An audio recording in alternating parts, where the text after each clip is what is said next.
Hey everybody, this is Perch, and we have here Avengers number 44, Legacy issue 744. And this is Jason Aaron, and this is the Avengers is it's weird to see it on issues 44 when we have basically been bouncing between kind of huge concept to huge concept. And I think if you were to read this run in an omnibus format or something like that, it would feel incredibly uneven.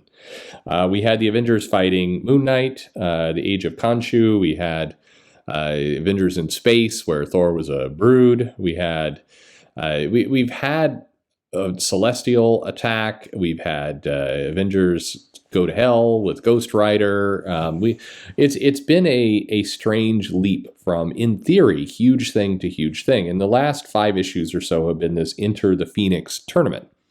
So this is a review of that issue, and it's the new Phoenix host is chosen. It is Echo, and it's. I mean, the funny thing is, I'd love to sit here and go, I called it. I'm super smart. I knew it from the very beginning. It was Echo, but if you just looked at the solicitation, there was an outline of who the Phoenix would be in original art that was clearly Echo. Like I can't say I was some super smart, prognosticator of where this series was going, because it was obvious where it was going. And then they did for Heroes Reborn, they had a solicitation for a comic there. And again, they weren't pushing this out to just retailers. This was, sometimes I've heard that it's like, well, the retailers are getting these solicitations, but not the readers, except you are providing a Marvel Previews book to readers. You're posting these images all over social media under your official account. You spoiled it. You had Echo there in a padded cell with Phoenix markings. I mean, okay. But anyway, so spoilers, it's Echo. So our comic opens with Captain America and Black Panther fighting. They've got their new kind of Phoenix costumes. The Black Panther's Phoenix costume kind of, devolves to a V-neck and a little fire crown. But we do get the amazing line of Captain America saying, "I'm not the one who kicked Logan in the cobblers." I mean, okay. But they're basically fighting. They're talking about power and why does there have to be a Phoenix. And we get to what I think is been Jason Aaron's big thing, his big modus operandi for this series, which is on a cave wall back in issue number 1 of the Avengers, the first issue that Jason Aaron did. The Black Panther saw this cave sketch that included a Ghost Rider, an Iron Fist, a Thor, a Phoenix, kind of these different prehistoric heroes. This Avengers BC concept, Jason Aaron has been really, really hot on. It's his big thing he's bringing to the Avengers. The problem is, I don't know that anyone inherently cares, but we spent a couple pages talking about this. We talk about how everybody's leveling up. Roberto is the most powerful Ghost Rider the world's ever seen. Thor's become the All-Father of Asgard. The Star Brand has been reborn. A Black Panther leads the Avengers. The spirit of the past is talking to us again. They gloss over the Iron Fist part, but maybe that's coming as well. Are we getting an Iron Fist event? The challenge is when this comic opened, they were showing like major threats. Like there were some vampires going on, and we've touched on that in Russia. And we had Namor was kind of assembling the seas and the ocean. But the most interesting aspects of what the Avengers could be, we barely touched on, is the wacky part. So anyway, Captain America and Black Panther continue to fight. Meanwhile, Shanna the She-Devil, the flaming She-Devil, is fighting our new Red Widow character, who's the mystery character. But they're having an ugly fight in the water and everything else, and Shanna decides to, take a big bite out of Red Widow. So we got that going on. And then meanwhile, Namor is fighting She-Hulk. And we get the, you can't even handle being a Hulk, and I don't care about being the Phoenix. I'm going to smash you. Stronger than Avengers, stronger than Banner. Fire Hulk is strongest in whole galaxy. And Namor basically kind of takes her down. She rips off his arms during this period, and she takes him down. In theory, these fights should be epic. but they're spending kind of 3 pages on them. Some cases 2 pages, and it's just a bunch of kind of fiery effects and random stuff going on. I mean, again, this battle without consequences. We see Namor and She-Hulk fighting in some kind of, somewhere in Russia. I think that's the Kremlin there, and like buildings are blowing up, and there's like a giant crater in the ground, and Moscow is just being lit on fire. I mean, very massive damage is being done, but we don't really pay any attention to that. So we head on over, and then we get this throwaway line. There's just some. I think the word cringe is overused a lot, but just like dialogue. And when I say, I've said this a few times, by the way, and I noticed that Zach picked up on one of his videos, this idea that you shouldn't use dated language. And I don't mind time capsule stuff. It is kind of fun to look back on 80s comics and see things that were happening in the 80s and all that. What I particularly dislike is when you use things that are either the outrage of the day, because they don't last long, or verbal language from Twitter that basically is going to age super, super terribly. That's the stuff that I think dates you. So we get Moon Girl saying, Avengers, this is Moon Girl from inside your big creepy man quarters. What is going on here? It just the dialogue. The big bird's radiation level just jumped to about that of a good-sized neutron star.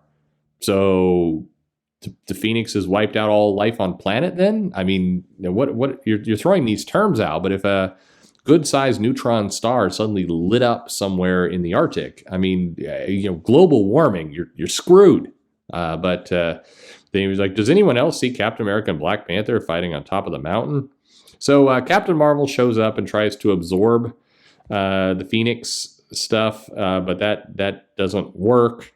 And then Iron Man is also trying to suck the energy, and so is Ghost Rider. And Thor is really pissed about all this and saying, unhand my mother, because Thor is that's been the other reveal during this angle, is that the Phoenix is actually Thor's mom, which is still a terrible idea.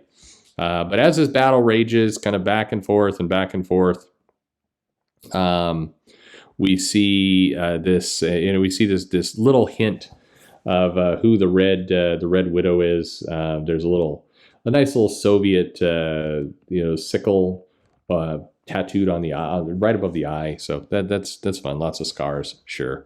But basically, from the water emerges Maya Lopez, who is the Echo, and she was defeated earlier in theory by Namor, but I guess she isn't defeated. She doesn't have to actually be defeated. She shows up and just starts sucking the Phoenix energy away. It becomes like little firebirds, and she pulls it all to her. She takes the She-Hulks and takes Namor's and takes everybody, and she basically kind of sucks all this energy in. She leaves Namor all screwed up. She's punched all the seawater out of his body, and Thor says goodbye to her mom. Says that the truth is more complicated than just a simple parentage. So that's good. And maybe that's our backdoor to retconning all this nonsense away. And it all emerges in, and we get some talk about the blood of the Cheyenne flows through her veins. And for some reason, the Cheyenne is related to the Phoenix. Then there's little fire doves floating around. Anyway, so Maya Lopez Echo is the new Phoenix. And we get a brief scene of Jean Grey like, don't try and do this alone, because you'll turn into a crazy person. And then they clean up kind of their wreckage. Russia is completely on fire, and Namor's kind of crawling to the ocean, and his people are like, yep, pussy. Thor is really pissed, and the Star Brand is floating around, and there's and that's our issue. So this is a terrible issue to review because. Again, none of this seems to matter. We've had Moon Knight destroy giant parts of the world and create pyramids in New York. And then we've had Ghost Rider open up doors to hell all over the place. And it's like, it feels like very poorly tasting popcorn. There's no there's nothing that resonates with all this stuff. There's nothing that sticks. It just leaps from one random kind of silly thing to the next. And in theory, it should be pretty powerful for the entire Marvel universe. I mean, you think about events. King in Black just ended. What was the outcome? Well, Eddie Brock defeats Null, becomes the new King in Black. What does that mean exactly? I don't know. Does it matter? Does he just wander around now with this kind of power in his pocket, or is this a bold new universe changing status quo? We don't know. But we do know the Phoenix, because the Phoenix has a 40-year-odd history in comics, and the idea that, okay, so now we've got a new host of the Phoenix. It's this Echo character, and this is in theory a big deal for Marvel, for their comic line. But I mean, sure, next month we're getting a King in Black tie-in, which makes complete sense since King in Black is now over. And then the month after that, we're doing Heroes Reborn, where the Squadron Supreme comes around. It just really feels like Jason Aaron wants to do some stuff with Squadron Supreme. And it's like, is this leading anywhere? Like, what are we doing? Like, it would be very hard to recommend this comic to somebody coming into the comic shop with saying, hey, you've liked the Avengers movies, you liked Endgame, and you thought that was pretty badass. You like this idea of like the world's greatest heroes in one team.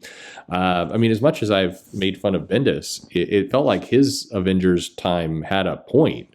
This just feels like, hey, I got super drunk or high last night, and what if there was a tournament for Phoenix and everybody had fire costumes and they all fought and did, screw it, we'll give it to Echo at the end. I mean, it's like, what if Moon Knight, battled the Avengers and had moon powers? I mean, it's sure, why not? It's very, all this stuff just feels incredibly random. And I mean, what if Man-Thing had a little baby that hung out with Blade, and what if Blade was on the Avengers? And it's like, I don't even know where any of this stuff's going anymore, and most casual fans won't either. It manages to be simultaneously very niche and also has no real weight. I mean, if a new writer to the Avengers comes in, will they pick up on any of this stuff, or will it be like, I'll just do my own thing? It's hard to tell what's going on. I like Jason Aaron. I've liked a lot of his indie comics very much. I think he's a very talented writer. This Avengers run is puzzling. But what about you? Did you enjoy the Phoenix tournament? Are you liking this run? So I hate to be negative about it, but he's doing huge things that do not stick. I'm confident, actually, just looking back in his run on the Avengers, that there's other major things that he's done that I've completely forgotten about, because we've just moved on to new stuff. I mean, what happened? I mean, there was that issue where they were all in a spa together. It's just, I don't know where it's going. We got some vampire stuff, and then we got the 1 million BC stuff, and it's like, I think that my ultimate conclusion is this. I think Jason Aaron got very excited about the 1 million BC Avengers stuff. I think that's his big idea. I think he loves it, and that's kind of the weak part of his run. It's not as cool a thing as people believe, and as a result, the series feels kind of bland. The Avengers themselves, I mean, they don't really have any connection with each other. You got Robbie as Ghost Rider. You got She-Hulk in there for some reason, and I mean, like, Captain Marvel's there, but like, what has she shown any kind of personality or momentum? Iron Man's there to. I mean, you've got some major people there, but it just, what does it mean? Are they still hanging out with the agents of Atlas in that mountain? I have no idea. Anyway, let me know your thoughts in the comments below. Like and subscribe, and thanks for listening.